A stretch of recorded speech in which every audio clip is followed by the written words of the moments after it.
Yes, hello everyone. Falchius Jockety, Cúilín Media. Welcome back to Cúilín Media for another weekend review show. And by God, do we have an episode for you today.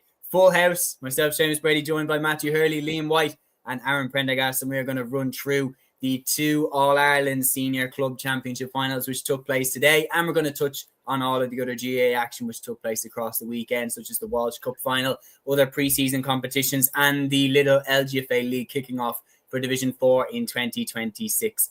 There's no question though, lads. The All-Ireland Club Finals took centre stage. Aaron, I'll come to you first. What did you make of them? I mean, you got it pretty much spot on for the hurling final. We've noticed some people who were given a stick have kind of quietly removed some comments and stuff like that. But how have you felt, man? How did you enjoy the games today? Yeah, absolutely. It was definitely the the Dingle game. Dingle Brigids game was definitely more exciting probably than Ballygunner Loughrea. Ballygunner Loughrea probably went. Yeah, I think how we all called it really. Like we all expected Ballygunner to win relatively comfortable, but not like too comfortable where it was an absolute hammering or anything like that. You'd say Ballygunner's win was very controlled. Never really looked like losing the game ever. There was a few times the gap went down to 2 or 3, but even at that, they still felt quite comfortable and always felt like there was another level to go up on. And then, yeah, with Dingle Brigids, you don't really know where to start. Like, it had absolutely everything. And it was definitely one of the best All-Ireland finals in recent memory, I think, to be honest with you. I know the new rules have really helped in regards to that. But it was just an absolute cracker. Like, and the fact that Brigids came back and then, you know, like Dingle looked dead and buried, then they came back. Like it was an unbelievable game. And two cracking games and definitely a lot to go through.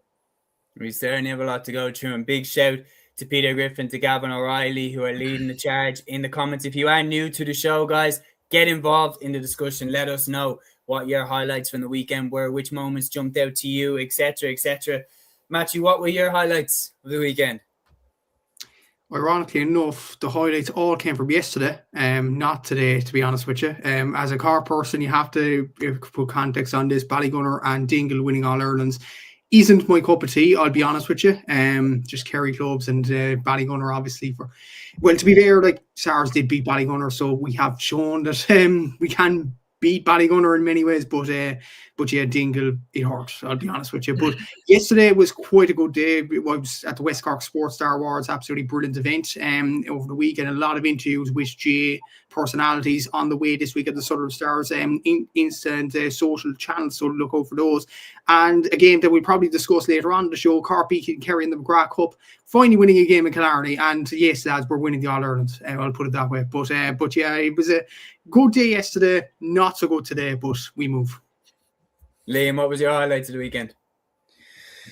Yeah, no, I suppose the two games today, especially the football, I have to agree with Aaron. I think that was the best club football game I've seen in a long time. It's probably, I said a long time, probably in 2 weeks, because the Dingle Ballygunner game was fantastic as well. But thoroughly enjoyed. I enjoyed both games, to be fair, today. You know, I thought they were both good in their own respective ways. Obviously, look, the hurling in the end, in the second half, Ballygunner showed their class and they pulled away. But the football, I mean, my God, you couldn't take your eyes off it. It was the way football should be played, to be honest with you. Everyone going hammering tongues at each other, neither side really deserving to lose, to be honest with you. The two of them just giving absolutely everything. The storylines that were written today from both sets of teams was fantastic. And I suppose over the weekend, even from the inter-county scenes, seeing Kildare put up a big fight to Kilkenny in the Shield final is something to behold, to be fair. And, you know, Kilkenny had a decent looking team out there today as well, and the Kildare put up a great fight against them. So maybe there's hope for Kildare this year, both in the Leinster Championship and in Division 1B and everything like that. But cracking weekend. Can't wait to get into it. Well, let's stop the waffle and jump right into the action. We're going to start off with the All-Ireland Senior Club Football Championship final, which took place just there a couple of hours ago. And lads, as Liam put it, what a game this was. Dingle 23 points, St. Brigids 1 goal and 19 points after extra time in Croke Park. It's been a hell of a year for Dingle. I mean, Matthew, you put it like as far as years go, Dingle winning the All-Ireland, the first All-Ireland in their history, in the same year that they won their first ever Munster Championship, and in the same year that they won their first Kerry County Championship in 77 years. as far as fairy tales go, they don't get much better than this.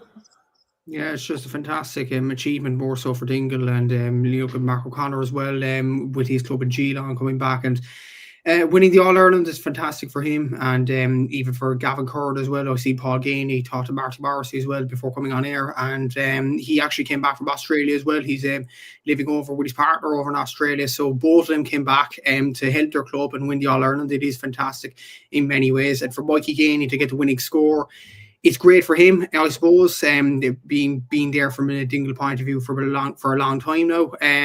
They've been through a hard road, obviously, from the St. Finbarr's game, from the Ballybolton game, and now today as well. It's been an emotional journey. It's been a brilliant journey from themselves as well. And they're deserving All-Ireland champions. It is a brilliant win for them. Hard luck to Brigids. It was a difficult defeat to take for them. Rory Fallon was absolutely sensational. 1-6 from play from wing back. I don't think if you score 1-6 from play from wing back, you probably don't deserve to be on the losing team. But we've said that so many times with Dingle throughout the campaign, like the performances of the Ballybolton lads, the performance of Sherlock for the Bar scored 16 points. But Dingle still find a way against these fantastic players. So look, it's a brilliant win from Dingle point of view. A lot of great storylines there as well, and deserving All-Ireland champions. Yeah, you put it very, very well there, Liam. When you're talking about as well going through the fire, I don't think anybody really went through the fire more than Dingle did. Like when you look at how they even got to the final in the first place. Yeah, absolutely. Look, they looked dead and buried in a way against St. Finbarr's in the Munster final. They were dead and buried, in my opinion, after the first 5 minutes against Ballyboden St. Enda's, and they turned it around. And again, today, they looked like the momentum was gone from them, especially in the first half of extra time. You were worried that final point in the last minute by Rory Fallon sort of demoralised them going into another 20 minutes of action. But no, their fight and their spirit and their energy and everything that you'd want from a side came to fruition in the end. And look, it's an unbelievable achievement for them, for Kerry clubs as well, to have won the intermediate, junior and senior All-Irelands, on top of Kerry winning the All-Ireland in 2025 as well. It's been a remarkable year for Kerry football. Look, a lot of us probably see Kerry as maybe the favourites, for the All-Ireland this year, even at this early stage. Obviously, a lot will depend on how the next few months go in the league, and, opinions could change, whatever. But, the just some of the performances today from some of the Kerry players. I'm such a big fan of Tom O'Sullivan. And even after the first couple of minutes, the audacity of him to kick a point from outside the boot at the angle he did in the opening couple of minutes, I was just like, here. Like, that's not fair. How were you able to do this? Like, this is ridiculous. But, players like him, Dylan Gainey, who I thought was absolutely fantastic as well. Mark O'Connor, you can see why he was wanted in Australia. He's an absolute freak of nature. In particular, I think what summed him up and summed up the spirit of Dingle today was his block towards the end, which controversially went out. And it's probably, in a way, a good thing Dingle won the game, considering Brigids got a 45 that they shouldn't have towards the end of the game. But his block to stop a certain goal from going in and putting Brigids 1 point in front was absolutely terrific, and just showed the heart of this team is Mark O'Connor in the middle of the park. But I was really impressed with Dingle, and I feel sorry for St. Brigids. I feel sorry for Anthony Cunningham. The poor lad just can't seem to catch a break when it comes to All-Ireland, whether it was with Galway in 15 or Brigids today, but listen, they can be very proud of their efforts. There was two fantastic teams out there today, and I think it makes all of our predictions, some of us going with Brigids, some of us going with Dingle. I don't think any of us can look back and say, do you know what, we were stupid to say that, or we were idiotic to predict this one or that one, because it went right down to the wire, and I'm really glad it did. It was a great final. Yeah, I'm glad I wasn't on the preview episode. It would have been a difficult one to decide between the two teams. Now, when we come to the Ballygunner game, you know fine well I said Ballygunner right from the beginning would win the All-Ireland, so I would have said them. But the Dingle Brigids game, to be honest, hand on heart, I probably would have gone with Brigids to win. Very similar reason for Matthew, to similar to what you said, Matthew, about their experience and everything like that.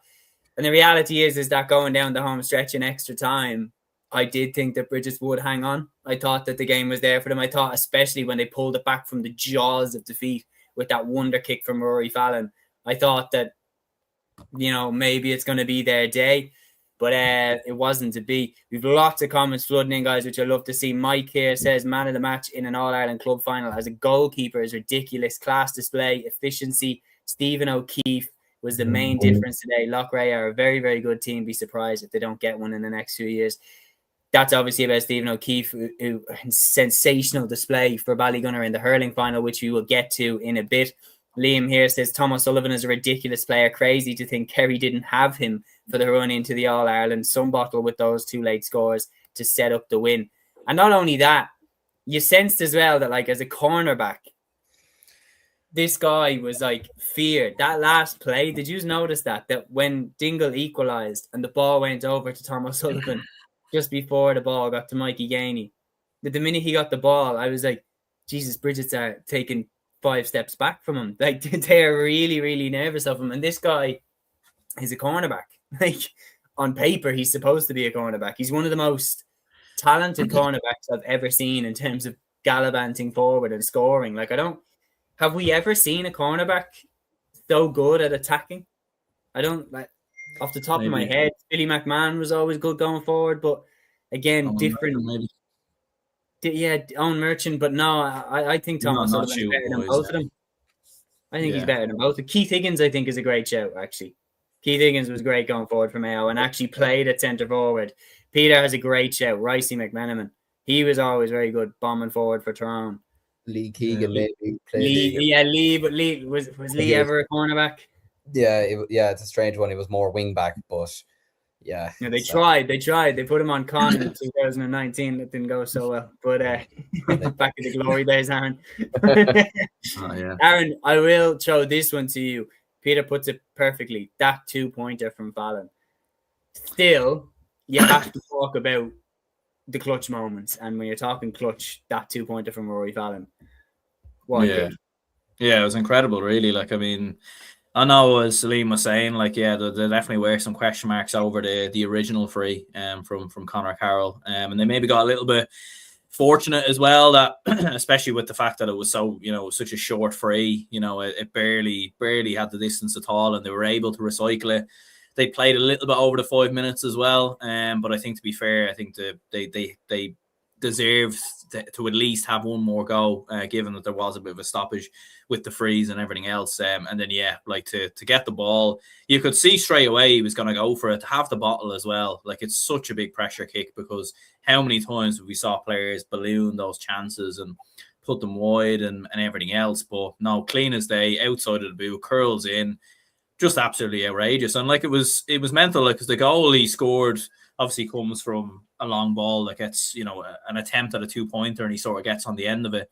But he gets that 2-pointer, and then at the start of extra time, it was like the game was just being played on his terms. Like, he was absolutely outstanding. He scored 3 points in the first half of extra time, another 2-pointer as well. It looked like he could do no wrong altogether. So, yeah, definitely someday for scoring defenders. And maybe with the new rules, we all said it would benefit the forwards, but maybe it's actually benefiting the defenders now as well. Like, maybe you might actually want to have, like a player who can kick 2-pointers playing away, a bit like in hurling, when you move a player back, because he can kind of get the range, and like what they've done with Tony Kelly, like the more he's evolved in his clear days, where he's kind of moved back to midfield. And maybe that's something we're going to see now in football, where actually, I know Thomas Sullivan by trade has been a cornerback. I wouldn't know too much about Rory Fallon in terms of where he started playing, but maybe that's something that teams might look at, because having that ability to kick 2-pointers and having players in those positions, like that could give you an advantage. It certainly could. I think he's too good to be a cornerback, Thomas Sullivan. Like, I'd be looking at putting him wing back at least, if not wing forward, because just the way he's so calm and then so stylish when he gets in front of the post, and he has absolutely nailed that technique of, slicing across the ball and putting it over the bar. Like, it's just an unbelievable style that he has to his kicking.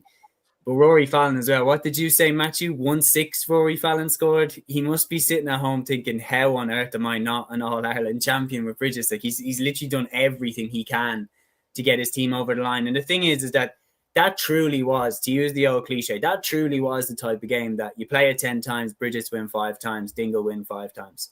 Like, it literally was a grain of rice between the two teams. And yeah, your heart goes out to Brigids. The one thing I will say as well, they showed tremendous class at the end of the game. The way that Anthony Cunningham shook hands with the Dingle management team, the way that Rory Fallon shook hands with Paul Gainey. Paul Gainey showed great class there as well to go over to Fallon. But no complaints, even though, let's be honest, the game ended really weird with the referee bringing the ball back and everything. Like, it was a tough way for them to lose. but the way they handled it with grace and with class shows that they're a great club.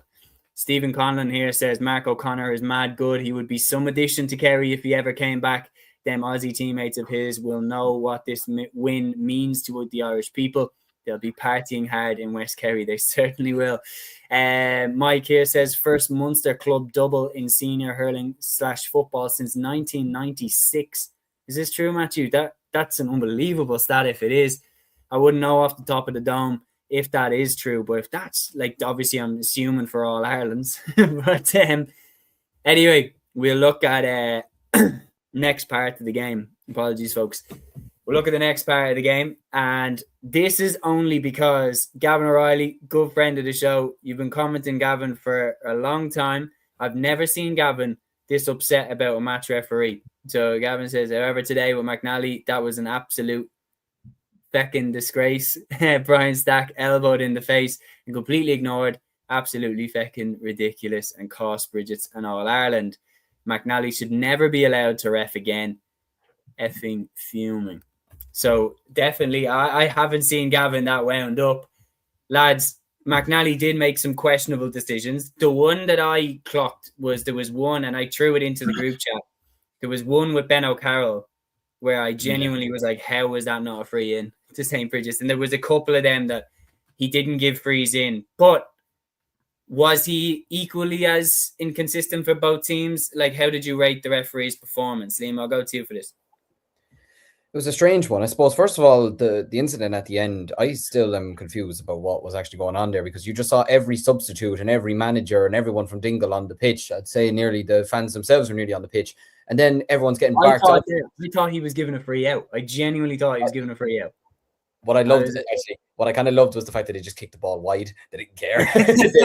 It reminded me of when Japan bet South Africa in the Rugby World Cup and your man just missed his conversion because he did not give a shit because they were after beating him. He's like, I don't care if I score this or not. But could that be seen as a bit of class from Gainey to not add on another point? I suppose so. Yeah, I mean, they didn't need it. You know, the match was won, so I suppose they didn't need it. But yeah, I thought that bit at the end was strange. The black card, I would say, probably was the right decision. I would say, watching it in real time, I probably would have given a black card myself. Obviously, hindsight's a great thing with the replays and everything. But yeah, I don't know. I thought he had a strange enough game. I thought he got a few decisions wrong. And the one you were mentioning there, Séamus, about a free in, I was the same. The two of us were there in the group chat going, how the hell is that not a free in? And it was a free out for Dingle at the time. I was absolutely bemused, to be honest with you. Yeah, I don't know. I thought he had a strange game. I thought he made some funny calls. I think he made one or two right calls, absolutely. But, and look, I know obviously it's more your umpires you're looking to, but even at the end when Brigids got the 45 as well, when they shouldn't have, you know, I think you got to be consulting your umpires at that moment because that's such a crucial part in the game. So I don't know. I thought he had a bit of an indifferent game. I'll say that much. I wouldn't say he was great. I think he got one or two calls right, but I think, I think he could have done better. I'll say that much. Yeah, I do think some decisions were poor, but I do think the way that the game was being played at such a high tempo, I think it was difficult to referee that game. That's what I will say, is that when the ball is flying around like that and everybody's going in so hard for everything. Gavin says, I agree with the black card with Frost completely, but it's just the fact Stack Gainey incident was right after, which was the problem.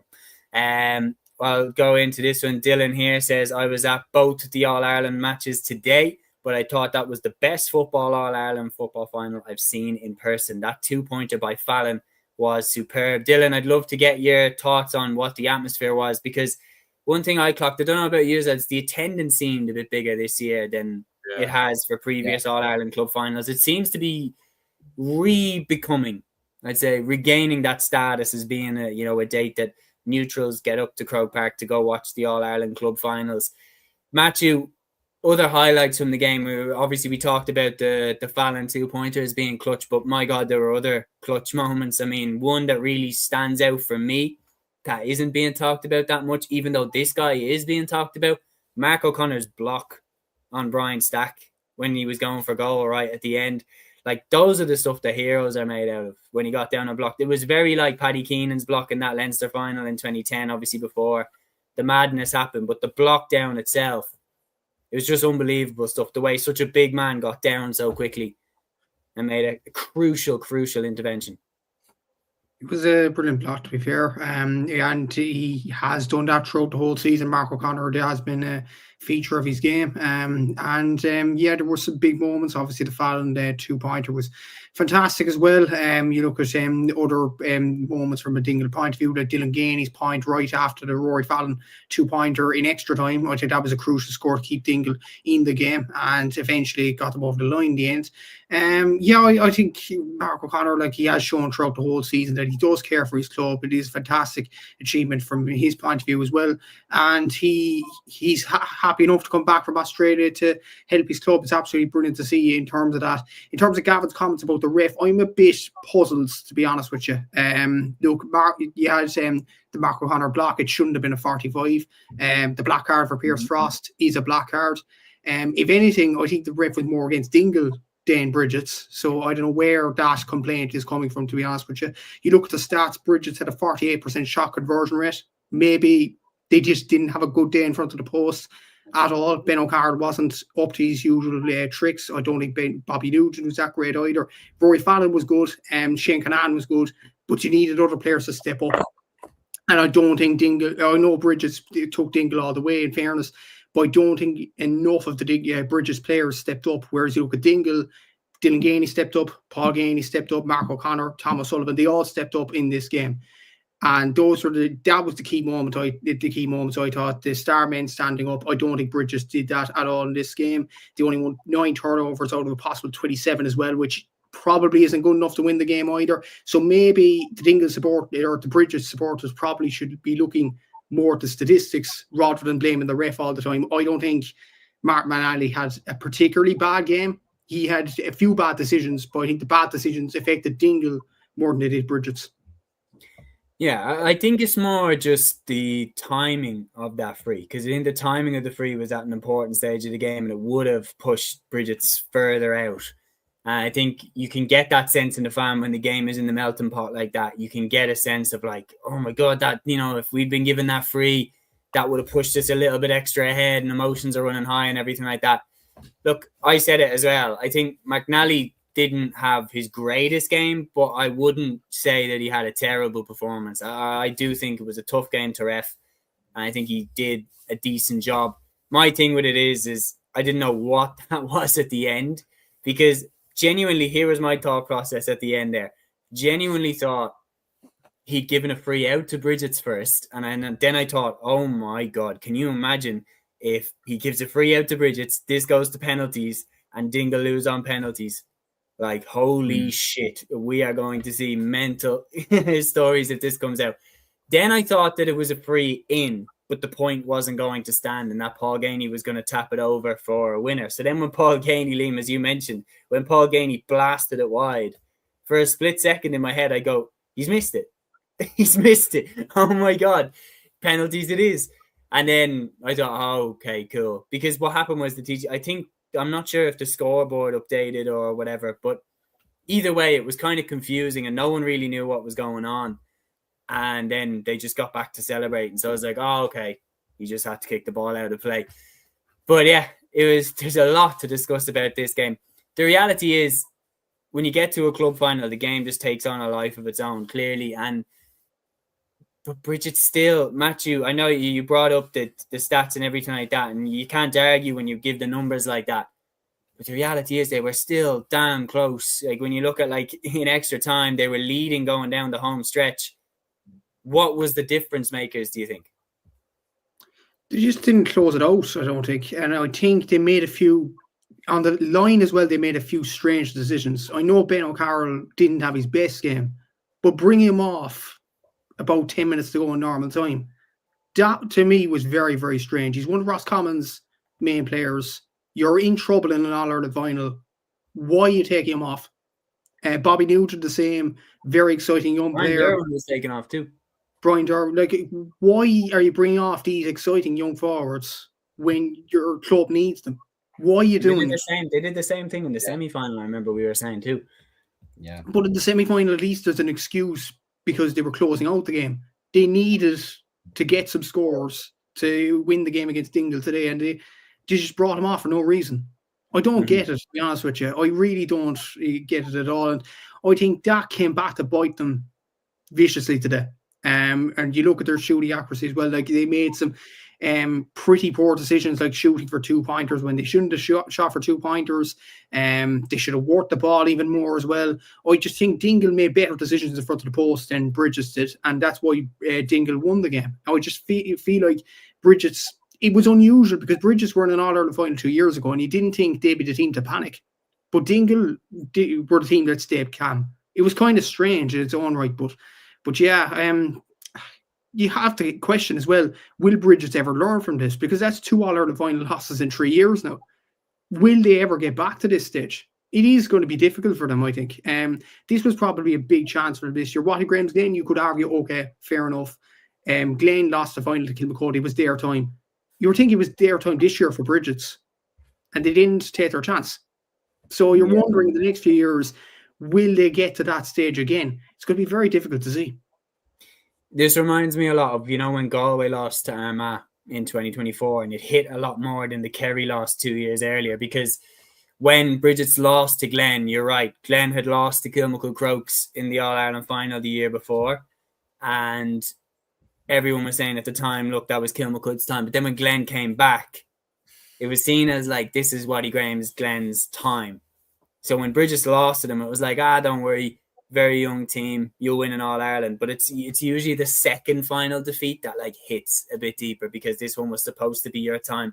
And it was the type of game that I genuinely do believe you play that again, Brigids could just as easily win it. I think Shane Kinnan was outstanding. Like, I genuinely believe around the middle, I think he was absolutely brilliant. He performed one of the most picturesque pieces of high fielding in Croke Park I've ever seen.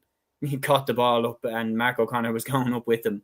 It's just unbelievable stuff. And it was the type of catch where I'm thinking, well, you're off to the AFL then. Like, if they're here watching Mark O'Connor and they see you pluck the ball out of the sky like that, you're probably off.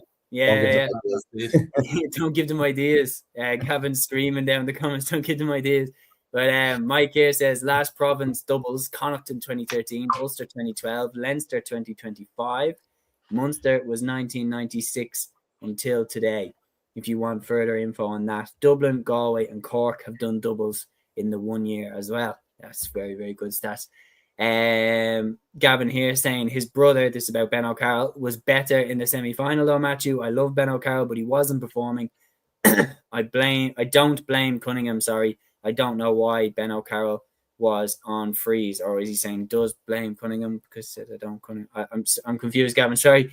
Gavin says strong chance Brigids will be like Clon and Roscommon in the 1990s, 5 All-Ireland finals but didn't win one. Unfortunately, I hope Brigids can win one someday. Look, they're a club that are lucky in the sense that they do have an All-Ireland, because when you see how hard it is, and I was saying this to you, Liam, off air, I've never seen players cry the way that they cry when they lose an All-Ireland club final, because it does register. The chances of you getting back here with your club are very slim. Like, they are. Think of the teams that we have seen. Think of the sides that we've seen that are so damn good. Like Kilcoo seem to be there every year. They've only played in 2 All-Ireland finals. Do you know what I mean? But yet they seem to be there every year. Getting back there is so difficult, and that you have to win your county again, you have to win your province again, and then you have to win an All-Ireland semi-final to even get there. It's so difficult, and all of the things have to come together. And for Dingle, they did, Aaron. And going down that home stretch, I asked the same question to Matthew. I'm going to throw it over to you now. Going down that home stretch when the game was in the melting pot, Brigids had the lead. How did Dingle pull this back? And I know that they got the scores, but what was the key moments where it really turned for you? Yeah, I think they had more big game performers. Like, they had more players who were able to do it in the big moments. In particular, like Tom O'Sullivan with the points at the end of normal time or the end of extra time. I think it was interesting with Ben O'Carroll. Like, he definitely wasn't performing. There's no question about that. Obviously, he is a very young player. I do think he dished out a heavy enough challenge at one point as well after he went for a 2-pointer, and then in clear frustration he dished out a heavy enough challenge ref gave a yellow, but it was on the spectrum. You know what I mean? Like, you could have seen black for that. I've seen other referees give red for that. So I think Anthony Cunningham probably was maybe protecting the player a little bit in the fear that he could get sent off just by the fact that the way that the game was going. But yeah, without question, I think Dingle had more big game performers. They obviously had Mark O'Connor, who stepped up big time as well, and the Gainies, and it was just sheer willpower, to be honest with you. And I think for Brigids, they were brilliant in the first half at pressing up on Gavin Curran's kickouts. They were getting a huge amount of joy turning the ball over. And in particular, Shane Canan was absolutely outstanding in terms of fielding the ball and everything else. But I think Dingle rectified it hugely and took over the game really, kind of after that. So, I think in my opinion, they'd more big players to step up, and, it sounds simple, but they took their chances and Bridges didn't. Last question I'll throw right back to you, Aaron. Where does this rank in terms of All-Ireland Club Football Finals? We were discussing it. Compared to all of the other ones that came before. Bear in mind as well, it's the first ever All-Ireland Club Football Championship final to be played with the new rules. Where does it rank compared to the other ones? Jesus, yeah. I think certainly in this decade, I think it's the best one anyway. I know Crokes and Kilcue had a huge amount of drama and everything else that went with that, but I still don't think that was actually a particularly brilliant game. I know it was a late goal, but I don't think it was the best game. Maybe go back to some of the All-Ireland finals Vincent's were in. There was obviously some great games there. But yeah, to be honest with you, I'm thinking back, and I think this might be the best one in my lifetime. I can't really think of any other ones. Like, usually club finals are quite cagey and everything else. Like, I know when Crossmaglen played Gary Castle, there was a huge amount of drama in that, but even that was low scoring. Do you know what I mean? And that was just by the nature of how Gaelic football was, and the fact that it's obviously less. You're playing 60 minutes instead of 70 minutes, so there's a bit more jeopardy in terms of in terms of the end of the game and everything else. So yeah, it's hard to kind of think of another one. To be fair, what Gavin's saying there, Bridges Glen was a good game, actually, to be fair, but I don't think it was on the spectrum of this game. Yeah, I think this game probably was. It does come across like recency bias. I'm finding it hard to think of one recently anyway that tops this one. I think the Vincent's Castlebar Mitchell's game in 2014, I think that was a great game. That was a great All-Ireland final. But I think it's difficult to in terms of the intensity. I think the Crossmaglen Gary Castle game was fantastic, especially the replay when they played it down in the provincial ground. I can't remember exactly where, but I remember it was just bonkersly intense. And this game kind of had that energy to it as well. But I agree with you as well, Aaron, that going down the home stretch, Dingle just had more people who could pull the trigger for the big shots. Dylan Gainey, Paul Gainey, Mark O'Connor, Tom O'Sullivan, and Conor Gainey as well, I haven't even mentioned, a lot of people to take the shot. And the other thing as well, I think, was key. I think their journey played a massive role in them getting over the line today, because you look at how they beat St. Finbarrs, they're right up against the ropes, they never panic. You look at Ballyboden in the semi-final, they're right up against the ropes, they never panic. So then when Brigids were leading going down the home stretch in extra time, this is where Dingle have lived for the last few months over the championship, on the ropes, and they managed to win again. Sensational stuff, sensational year. What an incredible achievement. Congratulations to all involved. Gorgeous, Dangany Coosh. Unbelievable stuff. We're going to move on. If anybody has any final questions, lads, anything you want to add to this game before we move on to the hurling? No, Peter has a good question there about what's your one key takeaway from the club football champo. Very good. Yeah, very good question. Aaron, do you want to take it away? I think that Gaelic football is back, to be honest with you, with the new rules. I know we knew this already a little bit. It's been back. Yeah, it's been back. But one thing I've noticed with the new rules as well is teams don't know how to defend it. It was very evident today. Dingle were in front against Bridges towards the end, couldn't close the game out. And we saw similar between Dingle and Ballyboden. I know Bridges did well against Scottstown in regards to that, but even going back to the Munster final with Finbarrs and Dingle as well, and even some of the games in Dublin, remember Cúilín against Ballyboden, Cúilín were in front for all of that game. So it's actually bizarre. It feels like when you're in front, it's actually like that's one thing I've noticed. A lot of teams haven't been able to hold on to leads in the club championship this year. Yeah. And do you know what I also noticed today? And we'll get on to this in the hurling. Ballygunner, Paddy Levy and Harry Ruddle especially, hand pass merchants. This pop, pop, pop off the hurl. Yeah. And I'm like, what the fuck is this? I'm like, are we trying to bring in hand passing into the game? Don't get me wrong, unbelievable achievement by Ballygunner winning the All Ireland, but please don't bring in this tap. They've been doing this for years. I remember that was kind of Levy's signature when he came into the Waterford team, that he was doing that back off the ball. And like, don't get me wrong, it's clever and it makes sense, but it's effective. It's a very, very, very effective, but it isn't very aesthetic. I think that's very the idea. Anyway, Gavin here saying lastly. One more thing as well about Peter with takeaways. 2 more takeaways. Number 1, Kerry are going to rule the roost. Oh, Kerry, yeah, they're in a great position. Yeah. And number 2 as well, is this the decline of Ulster football?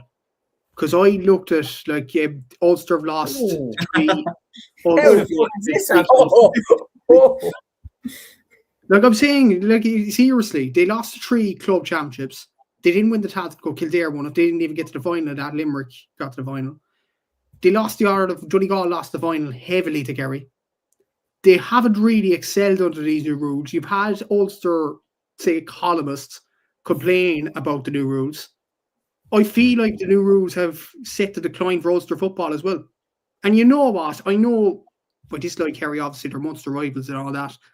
But it's better to see high-profile football than defensive football. I will say it that way. Look, I enjoyed the Kerry Donegal final more than Armagh and Galway, put it that way.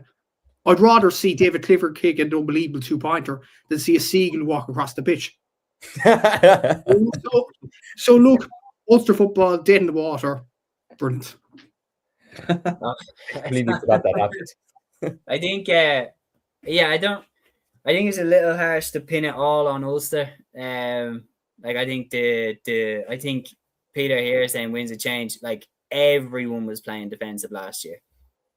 Everyone was playing defensive, and it's kind of swung out. Everyone's playing attack, and I think Tyrone are a good example, especially if you look at like through the grades. They have a lot of unbelievably exciting attacking talent. It's just Kerry are brilliant, and the reality is that I know that Kerry went through Armagh, Tyrone, and Donegal to win the All Ireland, and Cavan. And Cavan, but if they guess what? If Mayo, Galway, and Dublin were standing in their way, they would have beaten all 3 of us.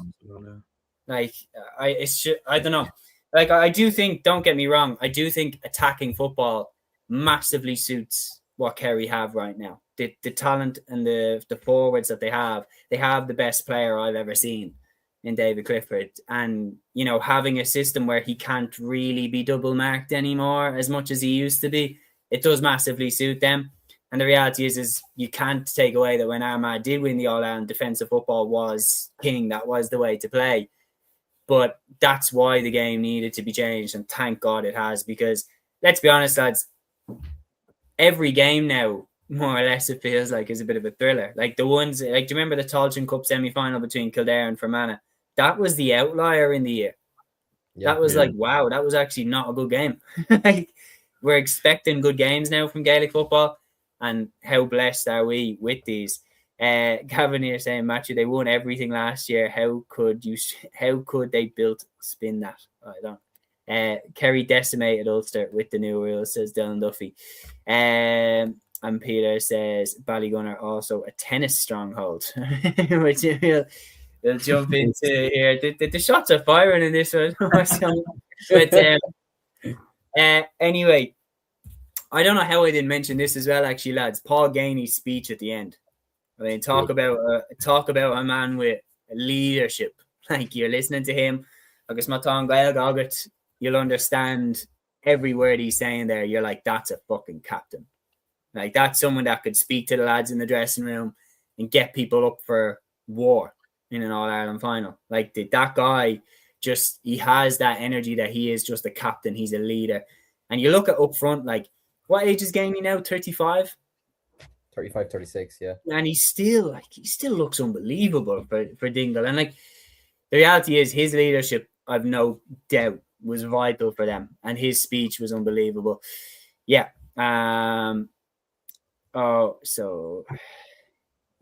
We will. Sorry, Gavin is correct in this point. He said, build upon that. He said, apologies.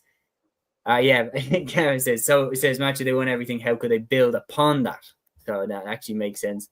But I do agree, Matthew, with your point that the pendulum has very much swung, and it's actually more impressive than what Ulster did last year, because Ulster won it all last year. Kerry themselves have won it all this time.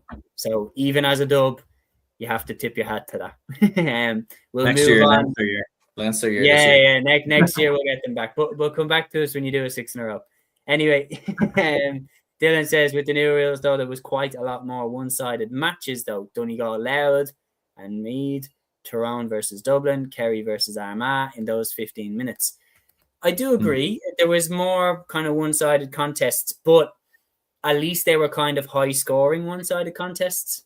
Like back in the day, the one-sided contests would just be a team getting 6 or 7 points ahead and then hand-passing the ball around until the time ran out. Now they're actually playing more attacking football. Peter says Gainey is the Kerry captain for this season, I think. Well, if he is, he absolutely suits the role. But anyway, we'll wrap that game up there. The 2025-26 All-Ireland Club Football Championship season has come to an end. Dingle are the All-Ireland champions. Unbelievable achievement. Congratulations to all involved. Before we move on, lads, I actually don't know the answer to this. Who did the best prediction-wise out of all of us? I got Brigids right and Connacht, but that's it, I think. What? You got Brigids winning Connacht. I got Ballyboden winning Leinster. I think I just had a mare. We'll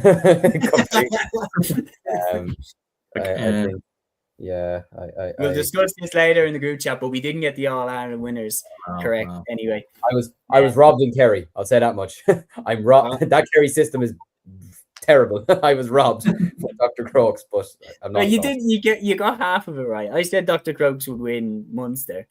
And again, similar to yourself, they look to have 1 foot in, and then I remember Matthew sending in. I was proper banking on East Kerry to win the county championship the way they had in years before. And then Matthew, I remember you sending in the message that Dr. Crokes were gone, that East Kerry were gone, and Dingle were through.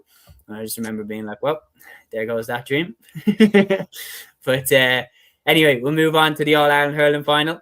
Ballygunner get their sweet second. First time was so nice, they've gone and done it twice. Ballygunner 120, Loughrea 114 in Croke Park. All-Ireland champions for 2025-26.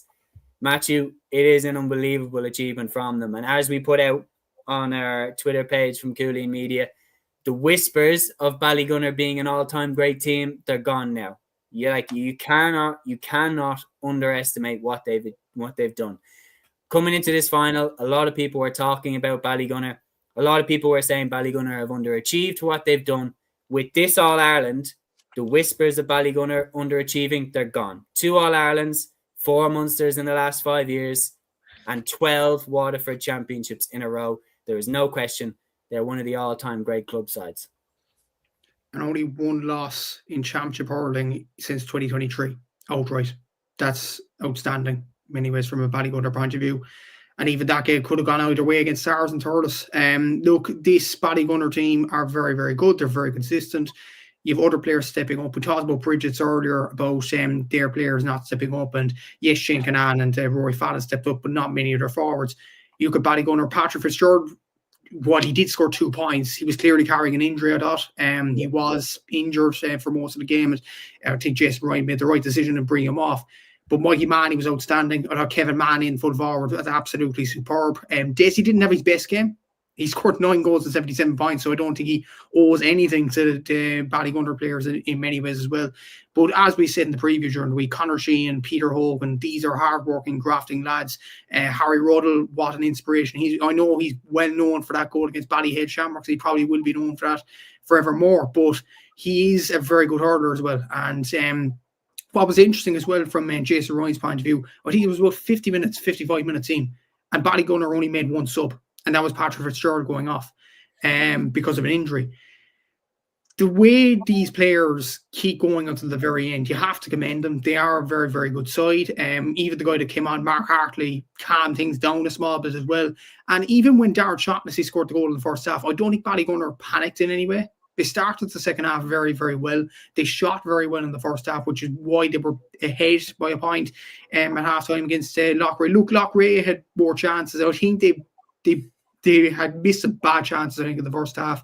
And I was thinking to myself, this is going to come back to bite them, because Ballygunner are just going to keep on their level. They're going to hit a purple patch in the third quarter, and that's exactly what they did.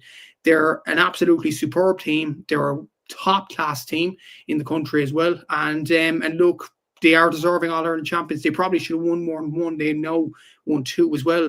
And they're going to keep going in Waterford, let's be honest. Like, their B team won the intermediate championship.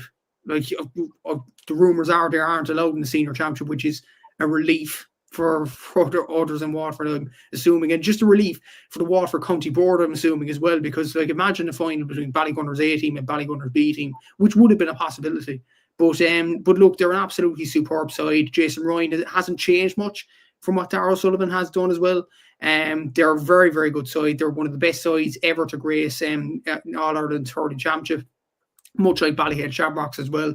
And the consistency of them, it has to be commended. They are a fantastic team. And even the likes of Barry Coughlin, who retired in the past few seasons, done well without him. Ian Kenny's gone into full back, and it's almost like he wasn't a normal centre or cornerback. He was made for the role of full back. Philip Manny, again, like a lot of people talk about making Philip Manny's job a lot more easier for putting balls straight in front of him.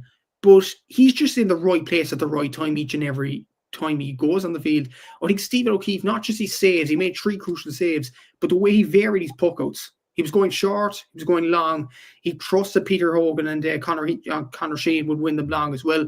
And the way he interacted with the likes of Ty Foley and Aaron O'Neill in cornerback positions, and the way he got the ball back, I thought it was absolutely superb as well. And look, he is a miss for Waterford. If Waterford had, I know Sean O'Brien's an excellent goalkeeper, but if Waterford had Stephen O'Keefe, that's almost like an extra outfielder.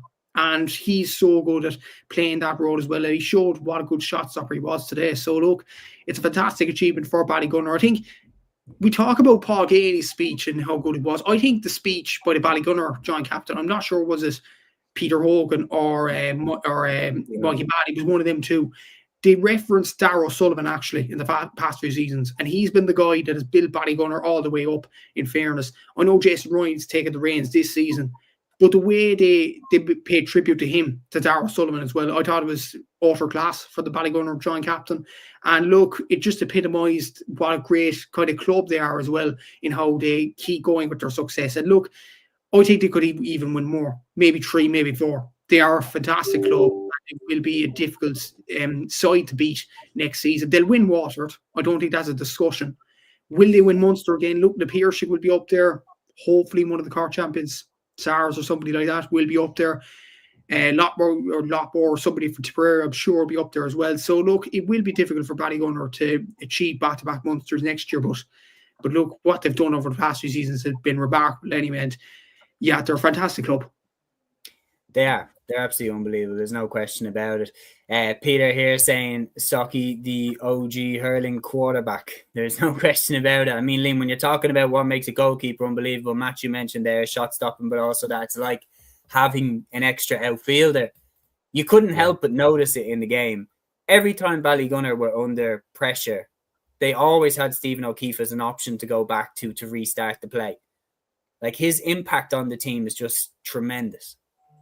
Yeah, like he's a leader on that team as well. There's no question about it. Like, he's the way, I mean, I'll be fair, like, I think even what tells a lot about him as a goalkeeper and the confidence I'd say even the defense would have in him is that, like, they were good shots that were shot at him by the likes of Anthony Burns, but yet to him, like, you may as well have been pucking the ball to him, you know, it absolutely does not faze him at all, you know, like, and his puck outs, the way he's, you know, set up in play, and he's a crucial part of the play and setting up the attacks and building out from the back, etc. Ballygunner is absolutely fantastic. No, I was really impressed with him today. In fairness to him, couldn't do anything about the goal that actually went in. To be fair, you just couldn't do anything about that. But I think after that, I thought he was absolutely sensational and a big reason why Ballygunner are where they are at the moment. But I mean, some of the players that you mentioned there in the mid, I particularly think in the midfield as well. I mean, that's an inter-county midfield there in Sheehan and Levy. They're like brick walls, to be honest with you, but their fitness levels are absolutely off the charts. Ronan Power, Harry Ruddle, they're sensational wing backs. Even Desi Hutchinson, he only scored 1 point today, but even then, it was like watching, even it's an outrageous thing to be saying this, but it was like watching Zidane with the way his passing was and his setting up plays and his skill and his movement, everything. Like, it just shows you, like, it's why you should always, I always find it hard to judge a player, say, only scoring 1 point in a game if I haven't watched the game, because I'm like, well, what did he do aside from the scoring? And he did so much to help build attacks. His work rate, everything today was absolutely magnificent. And like Kevin Mahoney, the scores he was putting over as well, especially there was 1 or 2 in the first half, just over the shoulder off the left-hand side, relative ease to him. And yeah, no, some of them today were just absolutely fantastic. It is amazing with Ballygunner, because you would just wonder how Waterford nearly aren't better, to be honest with you. Like, you're wondering how many of these players are going to go into the Waterford setup this year, you know, or how many have left, etc. Whether they're told to go in or not, I don't know. But yeah, like they're a fantastic team. And look, I know I've criticized them a bit, or I've not been their biggest fan this season or whatever. But look, in fairness to them, like, once I saw them beating St. Martin's the way they did in the second half, and I saw them beating SARS and beating Aerogue in the fashion that they did, I think I just had to concede that, look, they'll beat Loughrea. Like, I have no issue saying that now. They'll beat them. And look, Loughrea put up a great fight, and I'm delighted to see that they did. And especially at half-time, it could have gone either way. It absolutely could have. And look, Loughrea probably missed chances that they're going to be looking back on with massive regret today, to be honest with you. But overall, I don't think anyone could deny that Ballygunner were the better side. And like Matthew said there, I mean, they're just not losing Waterford. Let's be frank and honest about it. Nobody's coming close to them in Waterford next year. In terms of Munster, look, they'll have a target on their back once again. They'll be the hunted again. And like I mentioned there in the Piercing, you know, look, I predicted Doon to win the Munster Championship this year. They'll want to go back and win the Limerick Championship this year after narrowly missing out. Sarsfields, obviously, could Middleton come back, win the Cork Championship? Could Glen Rovers win the Cork Championship? We'll have to wait and see. Lockmore, Toomevara, you know, these types of teams, Aerogue in Clare. So they'll have competition next year. There's no question about it. But yeah, look, I mean, like we said earlier, the achievements that they've had over the last couple of years is absolutely remarkable. They're up there now with the great Ballyhale teams, the great Burr teams of the past. If they can add another All-Ireland, there could be the discussion. Well, no, okay, for me, I still think Ballyhale will exceed them, but there could be the discussion, are they maybe the second best team of all time? Because I still think Ballyhale are still out and out the greatest club team of all time, just with everything that they've achieved over the years. But yeah, look, terrific performance from them overall. And yeah, overall, they're deserved All-Ireland champions. Yeah, well put. Peter has a question for you, Liam. He says, it's a key point, Liam. To what extent will Ballygunners win elevate Waterford's stature? Well, look, I feel like a lot of clubs in every county has this issue of lads not going into the county setup when they probably, well, not should be. Look, lads have their own lives and they're doing their own things outside the pitch, etc. So there's always going to be a reason why a lad won't go in.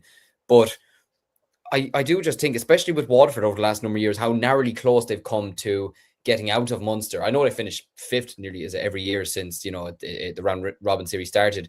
But like, they've been close on a lot of occasions to get now. Even last year, I mean, like, they were doing well against Tipperary last year to a degree until Tipperary, you know, got their couple of scores towards the end. They used their bench well and saw them off. They were only 6 points off Cork down in Páirc Uí Chaoimh. They beat Clare, and then look against Limerick. Limerick were just absolutely on fire that night down in Walsh Park. But then you think other years, like they've been close. They have been close. 2022 was probably the year for me where they'd be looking back on massive regret of not getting out of Munster. To be honest with you, that was the year for me where they were narrowly beaten by Limerick in Páirc Uí Chaoimh. I think they were probably favourites against Cork down in Walsh Park. Correct me if I'm wrong, Matthew, that day. I think that was the day Patrick Horgan was dropped to the bench, and yet Cork they outplayed them that day. They destroyed them, to be honest with you, in every aspect. So I just feel like at this stage, Waterford, they need to be targeting getting out of Munster this year, and they would need the Ballygunner players to get them there, because otherwise it's going to be another tough year for them, to be honest with you. And look, it could be a tough league campaign for them already. I know they did.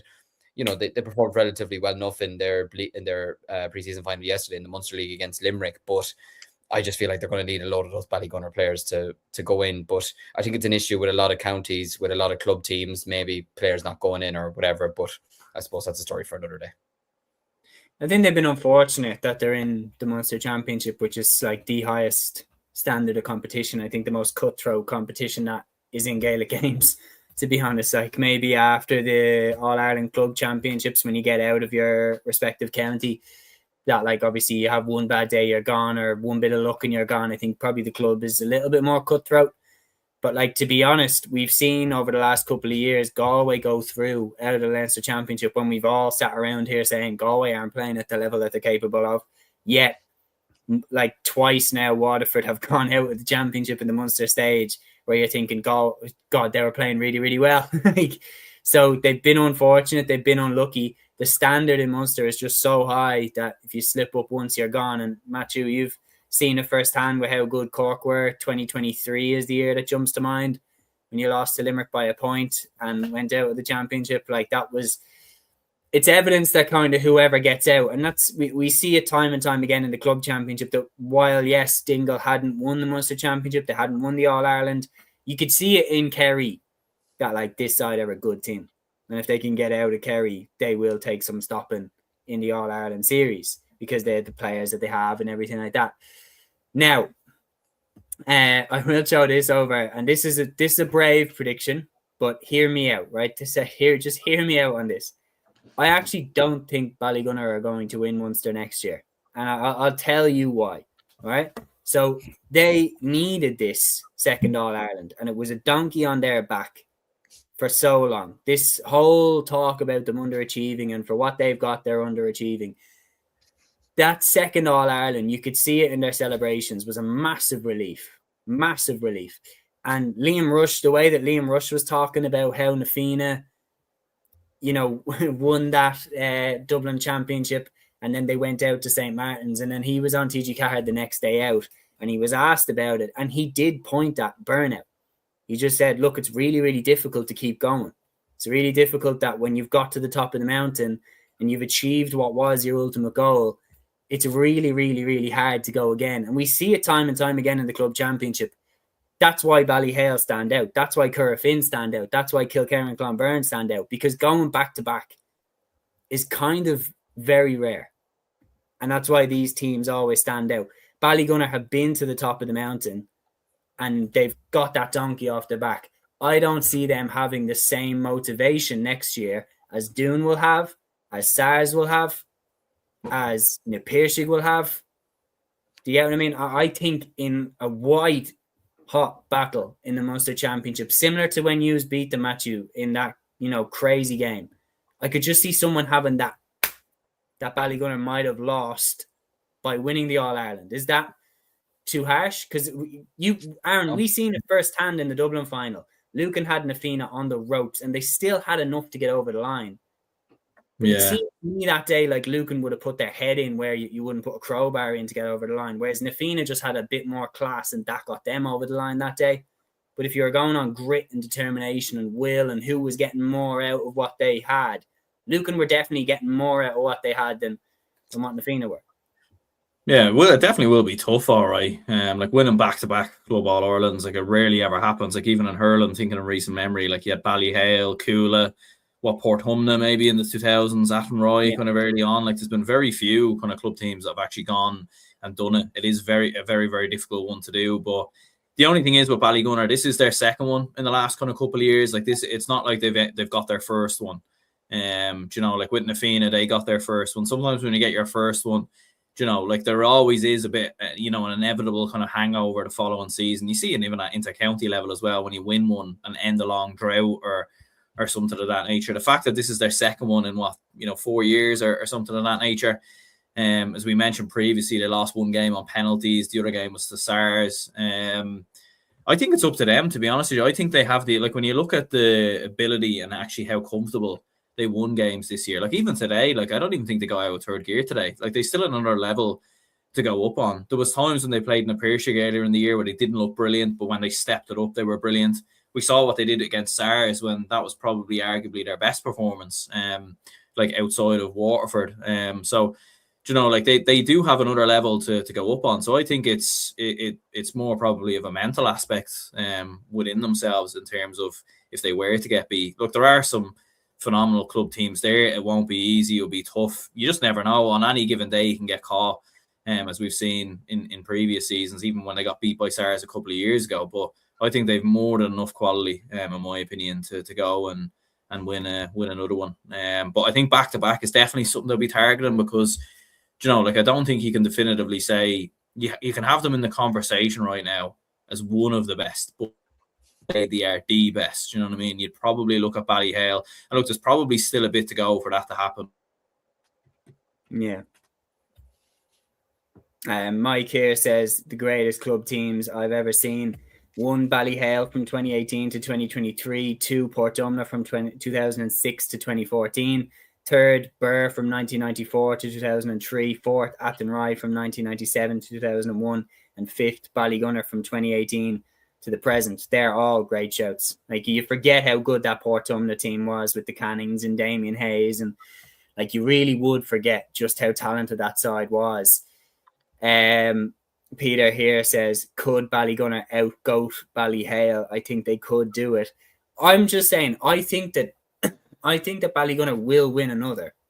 I just don't think it will be next year. I think you look at the talent that they have, Pat Fitzgerald, Connor Tobin, Mark Hartley, like these lads aren't going anywhere. But for the Philip Mahonys and people like that maybe are heading towards the twilight. I think this one is the sweet one where you won it again. And I really do believe that next year, you look at how good Doon are, you look how good SARS are, and the bit between the teeth that sides like that will have, especially if they get out of their respective counties, it's going to be tough to win Munster. Like, genuinely, it's got to the point where I believe that if they win Munster, they'll win the All-Ireland. But if they can get caught, I think it's most likely to be in that Munster semi-final, quarter-final, final type stage of the championship. Yeah, there's no doubt about it. There's an exceptional team, and it'll be interesting to see how they move on from here. Matthew, speaking of moving on, Loughrea, of course, we have to look at the other side. Loughrea had an outstanding year, Galway champions again, got over the line in the semi-final, which they didn't do last season. They fell agonisingly short to Nafina last year. This time, they beat Slotneil in Parnell Park, came into the All-Ireland final as underdogs. They were good in the first half. There's no question about it. They were toe-to-toe with Ballygunner, got a great goal as well. Then in the second half, especially in that third quarter, Ballygunner, to me, seemed like they just know when to strike. That goal was a crucial goal, crucial score in the game, and they just never, like Pádraig Mahoney always seemed to get a free at a key moment and tap it over. What were the moments that went wrong for Loughrea? Because it definitely went wrong in that second half. There were moments where things could have gone in their favour that didn't. Like, for example, do you remember that moment where Johnny Cohn played a great pass? I can't remember what forward it was for Loughrea, and Stephen O'Keefe came off the line and stopped it. What were the key moments that went against Loughrea in the second half? Well, the key moment was probably the goal by Mikey Mann. It was well taken. It's sort of a goal that Loughrea couldn't do much about, to be honest with you. It was just great interplay for Ballygunner. And sometimes you have to hold your hand up and just say we're beaten by a better team on the day. Look, Loughrea, they lost the semi-final to the final last year. They lost the final this year. Look, they'll be back. They are an excellent side. And you know how, like, winning the Galway Championship, unless the structure changes with Turin going into the Connacht Championship next year, they'll still get out of Galway pretty easily. And once they get out of Galway, obviously, if they get out of Galway, into an All-Ireland semi-final. So like, there's always a chance next season. I just don't think this year was their time. You look at Ballygunner, the way they put away St. Martin's, the way they put away the Pearshig, the way they put away SARS, I think that was more impressive than what Loughrea did. A lot of people might have disagreed with us during the week in terms of that and said Loughrea were better than maybe we were thinking. And it certainly proved that way in the first half at times. Ironically enough, I think in the first half they missed a world of chances. I think they put away Ballygunner. I think they had lots of chances. They had more shots than Ballygunner in the first half. I think I have to look at the figures now, but I just feel like they had a few chances in front of the post that you would usually put your house on putting over the bar. Like Shane Morgan in particular, the centre back, he's had a fantastic season, not doubting it. He's been deadly accurate from frees from even between the 265s. He missed one in particular. I think it was one in the central area and one out in the wing. And you're thinking, once those don't go over, when Shane Morgan usually converts them, it ain't your day. Tiernan Cúilín had another chance as well that he'd usually put over the bar. Sometimes when things are going wrong like that, it just isn't your day. And look, it will happen for Loughrea in the next few years. I'm sure that. Like, even look at the half-time stats there. Like, Loughrea had 20 shots. Ballygunner had 16. Ballygunner converted 12. Ballygunner had a 75% shot accuracy in the first half. When they were under the cosh, they delivered. You look at Loughrea, 9 shots converted out of 20. I think that was the winning or the losing of the game. That's under 50%. Ultimately, in an All-Ireland final, as harsh as it is, it's not good enough to win an All-Ireland title. And even looking at it overall, like, I think it went up slightly in the game. It went up to 50%, but it was 15 shots taken out of 30. Ballygunner's was 21 out of 31. So even looking at the shots numbers there, Ballygunner 31, Loughrea 30. Like, it wasn't too much between the sides. And there was 26 turnovers on each side. Around the middle of the park, it wasn't too much of, I would say, a blistering performance from a Ballygunner point of view. Aaron might have mentioned they were in third gear and things like that, which is probably true. But it was even keel throughout the whole game.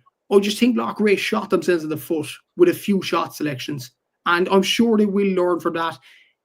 You know the saying, you have to lose one to win one. And I think with Loughrea, it was their first appearance in Croke Park since 2007. None of that team was part of the team in 2007. It's just a process of learning. And hopefully these Loughrea players will learn in the next few years. It just, this year may have come a bit too soon for them. And I'm sure they will learn to take better shot selections and things like that in All-Ireland finals. Like, even the Slot-Leal game, that was kind of a feature. I know they hammered Slot-Leal, but it was a feature, particularly in the first half of that game. They were taking some wild shots. And I think they had to improve on that in the All-Ireland final to win it. Unfortunately, today wasn't the case where they were going to improve in that aspect. Yeah, no, you've put it very, very well there. And then when you look at over the last few years, you were mentioning as well in the preview about the Croke Park factor. And when you look over the past few years, Nafina against SARS in last year's final, even though it was Nafina's first All-Ireland final, they'd played in Croke Park in that championship up until the final, in the Leinster final, obviously against Kilcormac. Sorry, Liam. They had that experience of playing in Croke Park. Then you look at Ballyhale as well against Dunloy the year before. Ballyhale had the experience at Croke Park. Even the game that Ballygunner won against Ballyhale Shamrocks, let's not, forget, it was a late goal from Harry Ruddle that flew into the net that, as you said, on another day, Dean Mason might have saved, that got them over the line. Ballyhale should have closed that game out, and their experience of playing in Croke Park was what helped them. And then this time, Ballygunner had the experience that Loughrea didn't have of playing in Croke Park, and especially in that third quarter, their experience absolutely shone through. Mike here saying there's a reason Stephen O'Keefe got man of the match. 5-6 goal chances and you score one. Underdogs need them. They definitely were the best hurling team Ballygunner played, but didn't have the ruthlessness of Ballygunner. About Loughrea, of course. And then Brian saying Kerry clubs winning the junior, intermediate and senior football club championship must be a first, perhaps a foretaste of this year's championship outcome. Massive respect for the achievement, but as a dub, foreshadowing of what's to come, hopefully not. But no, seriously, incredible achievement. You can't argue with that. Aaron, what do you think was missing for Loughrea just before we wrap up? There was talk as well. Tommy Kelly came out and said that the appeal process for Cullen Cúilín's red card to be overturned, that it did have a bit of an effect on Cullen. Obviously, Cullen was taken off with 5 minutes to go in normal time. Their shooting, as Matthew pointed out there, wasn't good enough, especially in the first half, missed a lot of chances. Do you think if they got a couple more of them that they might have won, or do you think that Ballygunner were just kind of inevitable today? Yeah, I think a few things really. I definitely think the fact of Ballygunner having tougher games, and I know they won a lot of their games comfortably, but they were playing more competitive games. Do you know what I mean? Like from the Munster Championship and everything else, and they were getting more tests and they were getting more legs in the players. Like, I felt like with Loughrea, especially towards the end of the second half, in terms of fitness and endurance, like it never really looked like. Sometimes you can see when a team might get a run on another team and they might be able to build a bit of momentum, but Loughrea just never really had that. I thought they were quite slow in their build-up as well. Like they were getting a bit of joy in the first half running at Ballygunner's defence. And they were creating chances and obviously a lot of goal chances that Stephen O'Keefe saved kind of came within those moments. But yeah, their build-up was just a little bit off. And I think confidence as well. Like I think when the goal went in, like there was kind of a big gap there. And I felt like Loughrea never really kind of had the belief maybe to kind of come back when they were 5, 6, 7 points down, kind of going into the closing stages. And ultimately, yeah, it is a young team. First time playing in Croke Park, which was probably evident enough from looking at the game. They're coming up against, as we said, probably one of the best teams in recent memory. So look, they've had an incredible year, winning back-to-back in Galway, and everything else that's gone with that. But there's no question, like obviously, look, not to take out away from Slot Neil, but it's not the same level as playing a Ballygunner in a semi-final or even a St. Martin's.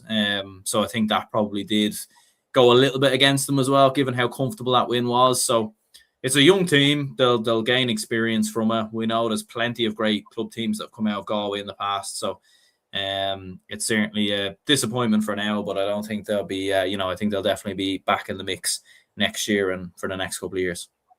Yeah. Well, to wrap it up, you can't say anything other than massive congratulations to Ballygunner. Unbelievable achievement by Ballygunner. Worthy All-Ireland champions for 2025/26. And now, folks, I'm just going to take a bow because I predicted it from the beginning. But to be fair, it was literally a big build of bus. Build of bus. But yeah, we won't talk about the ones I got wrong.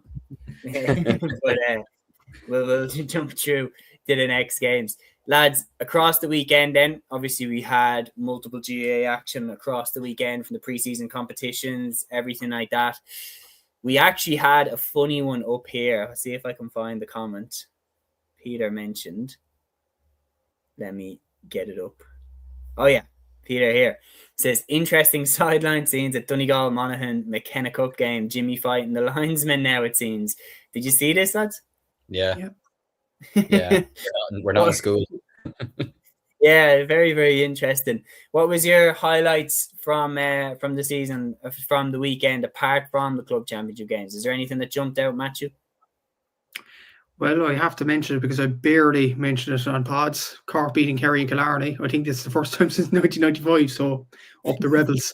It was a brilliant win, to be fair. And to be fair, look, joking aside, I don't think Cork played actually well in this game. I watched the full game yesterday on TG4 Player or TG4 YouTube, and yeah, it was kind of a weird game. Sean O'Shea was excellent for Kerry. I thought Tony Brosnan kicks some brilliant scores from a Kerry point of view as well. And Kerry were 9-5 up at half-time. They had David Clifford on the pitch. They had Joe Connor on the pitch. They had Ty Morley. They had Jason Foley. They had an abundance of talent. They clearly didn't want to lose the game. And then in the second half, Cork just got a bit of belief and eventually got back into the game. Like it was kind of weird in that kind of sense. Brian Hurley got two two-pointed frees, which were excellent, to be fair. I would say Stephen Sherlock did struggle. He got 1 point from a free in the first half, and then Brian Hurley came on and got 5 points. So maybe Stephen probably will lose his place in the starting team for the game against Cavan next week. But yeah, it was a very good display. Chris Oak-Jones got the winning score from a Cork point of view, and the way they built it up was very good as well. And a bit of a difference we've seen over the past few weeks. Dingle benefit from the 50-metre advancement. So did Gaeltacht against Salins as well. Well, it worked the opposite way in this game because Cork got a 2-pointed free for a 50-metre advancement in this game, which Brian Hurley converted. And Kerry meant to have a 50-metre advancement. Conor Daly seemed to have, according to the referee anyway, shoved the Kerry player or whatever. The ball was brought up, but then the linesman intervened and said no 50-metre advancement, free from where it was. I think that was a lovely change, to be fair. And then Kerry obviously lost the game in the end. And I see Jack O'Connor actually go on and complain to the referee, even though it's a pre-season game.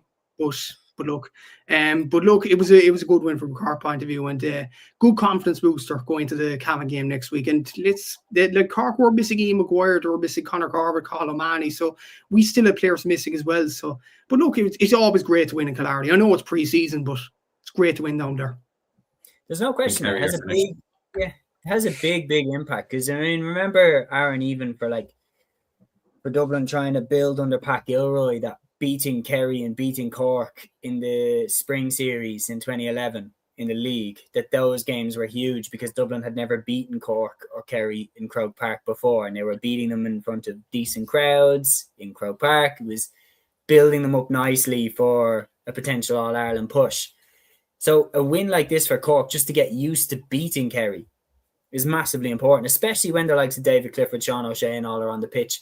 I think that's why Jack O'Connor is clocking. Like as you said, he's never gone back-to-back before, and I'll be interested to see what the demeanour is like on the touchline, what the pressure will be like, because this is really like the only thing now that is left for him to tick off. And if they start off the campaign losing the Munster Championship, I think even if they went on to win the All-Ireland, I do think it would bother him, because, you know, I think there's a way of winning the All-Ireland that if you say you won untouched, that you won the province straight through the front door and won the All-Ireland, that feels more clean than going through the back door. So he'll want to do that. There's no question about it.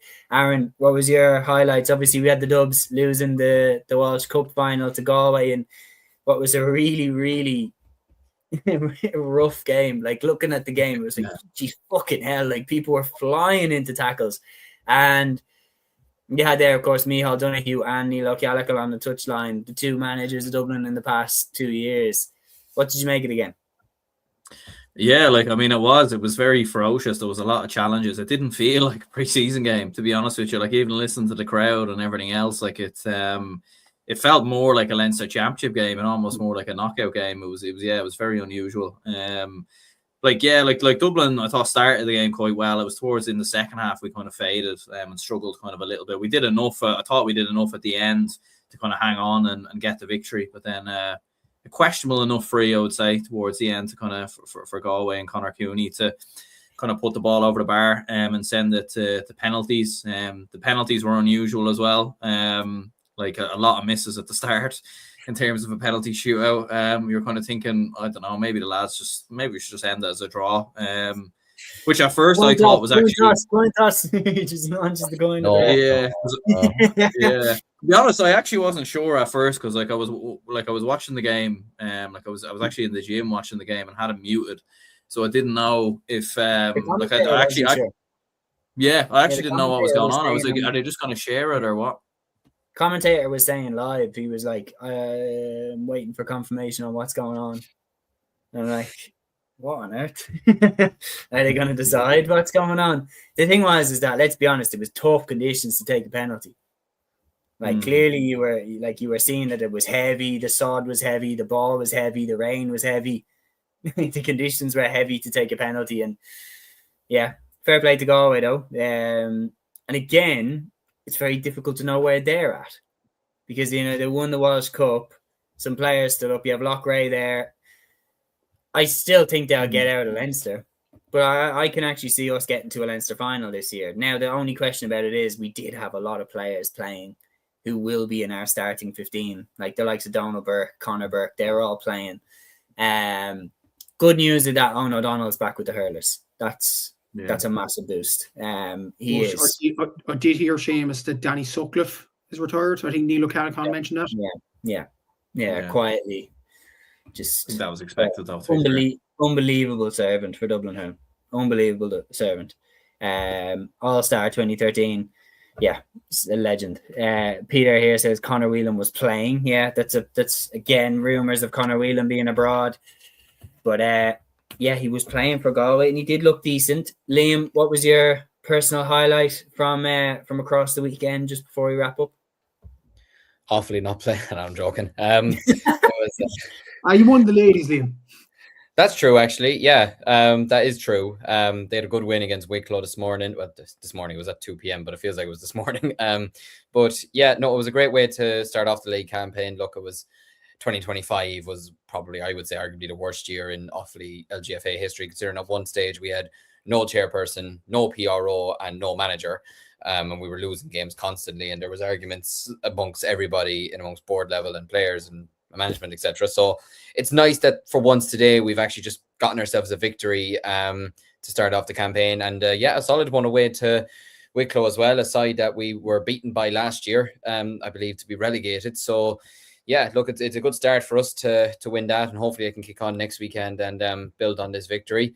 I suppose as well, look, it was seeing Westmeath and the Kildare O'Byrne Cup game the other night was good from my perspective, because from my own show on Midlands 103, I cut my show short and we went straight to commentary for theirs. So it was nice to be able to do that for the first time and go straight to a game on my show usually. But as well as that, look, it's nice to see Kildare and Kilkenny being a competitive game today as well. Look, whether that'll be the case when it gets down to the Leinster Championship, I severely doubt it, to be fair, because I just think Kilkenny will go up another level when it gets to the Leinster Championship. But still, it'll do good for Kildare's confidence and everything like that. But yeah, no, I suppose, yeah, it was nice to see those couple of games. But yeah, I'm looking forward to the inter-county action being back next weekend. I'll be heading down to Nolan Park to watch us play against Kilkenny, so I'm very much looking forward to that. Obviously, I know we're playing Loud in the football as well, so I wish them the best of luck in that as well. And hopefully, look, it's a shame that the two of them are on at the same time and they're both in different locations. But hopefully we'll get good support for the two of them. But yeah, look, I thought it was a good weekend, anyways. And yeah, look, you're mentioning about clubs having hangovers. If we were to win the All-Ireland next year, I'll have a 10-year hangover, never mind a 1-year hangover, to be honest with you. But yeah, no, it was a good weekend, and I'm very much looking forward to inter-county action next weekend. Absolutely. And keep your eyes peeled as well, folks, for the National League's preview, which will be dropping during the week live on the Cúilín Media YouTube channel. This one will not be a live episode where you can get involved in a live chat and firing comments, but it will be a premiere of our in-person studio episode, which we recorded last weekend. The first time that we've all been in the studio together. We did an episode for the LGFA, the hurling and the football leagues. And because the Camogie was starting in mid-February, we've decided to do a preview for the Camogie leagues the week before that begins on the 14th of February as well, and get a special guest on for that, to keep your eyes peeled. That one will be live. Peter saying, great review, lads. Thanks a mil. Is your league special preview out on Thursday? It will be out midweek. We're aiming for Wednesday, but if there is any hold up, we'll put out some social media announcements to let you know. Lads, I'll leave you with this quote because I just seen it there. It's from Mark O'Connor. And Matthew, when you're talking about quote of the year in 2026, I think we have a front runner already. Mark O'Connor said this in an interview after the game. The inter-county lads will go to your wedding. The Dingle boys will be under my coffin. I mean, when you're talking about how you put into words what the club means, Mark O'Connor's put it beautifully there. And that's where we're going to wrap it up. Congratulations to Dingle and to Ballygunner, All-Ireland club champions for 2025-26. Thanks so much to everybody for jumping on the show, watching live and getting involved in the discussion. We will be back, of course, with our league preview. Stay tuned for that. Our next live episode will be this time next week on the Weekend Review Show in the league's round 1. Can't wait for it. Until then, Torah. Instinct, baby.